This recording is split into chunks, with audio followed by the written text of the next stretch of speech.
আসসালামু আলাইকুম। এই স্পার্ক প্লাগটা দেখেন, এই স্পার্ক প্লাগটা কালো হয়ে গেছে।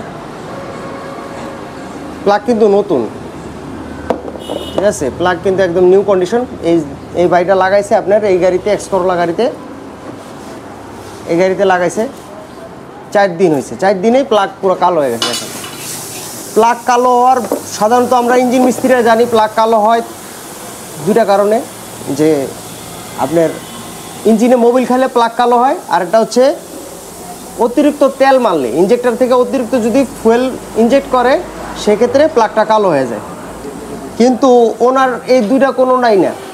ওনারটা হচ্ছে আপনার এই ম্যানিফোল্ডে প্রচুর ময়লা। ম্যানিফোল্ড থেকে দেখেন যে কী পরিমাণ ময়লা বেরিয়েছে,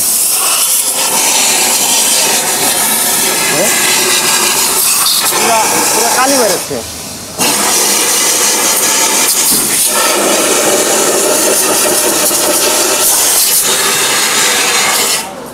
এই যে কালিগুলো বেরোয়েছে এই ম্যানিফোল্ড থেকে, এখন মোটামুটি কালি কম, তারপরে অনেক কালি বেরোয়েছে। এই পুরা কালিটা ওনার ম্যানিফোল্ড থেকে বেরিয়েছে।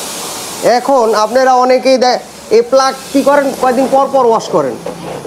আসলে কি কয়েকদিন পর পর ওয়াশ করা লাগে না, আসলে এই আপনার ম্যানিফোল্ডটা, বাটারফ্লাই, এগুলো যদি একবার, বাটারফ্লাই তো আপনারা রেগুলার ওয়াশ করেন, কিন্তু ম্যানিফোল্ডটা ওয়াশ করেন না। এই ম্যানিফোল্ডের ভিতরেই কিন্তু কাদা, মাটি, এই কালি এগুলো জমা যায়। আপনার এই ম্যানিফোল্ডটা ওয়াশ করা লাগবে। ম্যানিফোল্ডটা মনে করেন আপনি বছরে একবার ওয়াশ করবেন যদি সার্ভিস গাড়ি হয়, আর প্রাইভেট ব্যক্তিগত গাড়ি হলে আপনি 2 বছরে একবার ওয়াশ করবেন। যেহেতু বাংলাদেশে ধুলাবালি বেশি, এই কারণে এটা ওয়াশ করা জরুরি। এই ধুলা আর ইঞ্জিনের দেখা গেল অয়েলের যে আর্দ্রতা, এই দুইটা মিলে এই কালিটা তৈরি হয়, ঠিক আছে। এই কালিটা ইঞ্জিনটারও খায় ফেলে, প্লাগ তো খায়, তারপর লাইনারের অনেক ক্ষতি করে। পিস্টন যে সিলিন্ডারের লাইনারের ভিতরে আপনার চলে, এই লাইনারটাও কিন্তু ক্ষতিগ্রস্ত হয়।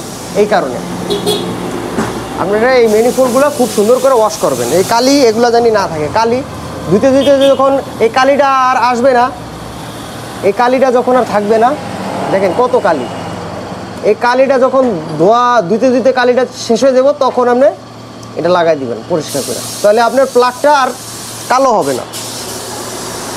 আর প্লাগ কালো হলে গাড়ি কাঁপাকাঁপি করবো, নক করব।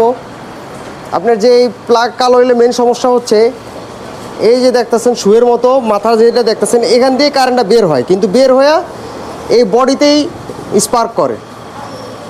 এখন এই বডিতে যদি স্পার্ক না করতে পারে, যে এই কালোর কারণে স্পার্ক করতে পারে না, যার কারণে গাড়িটা কাঁপে, নক করে, ঠিক আছে। এই ময়লাটা এর মূল কারণ। ইঞ্জিন ভালো, সব ভালো, ঠিক আছে, কিন্তু এই ধুলাটাই এই মূল কারণ, এই কালিটা, ঠিক আছে। এই কালির থেকে সাবধান।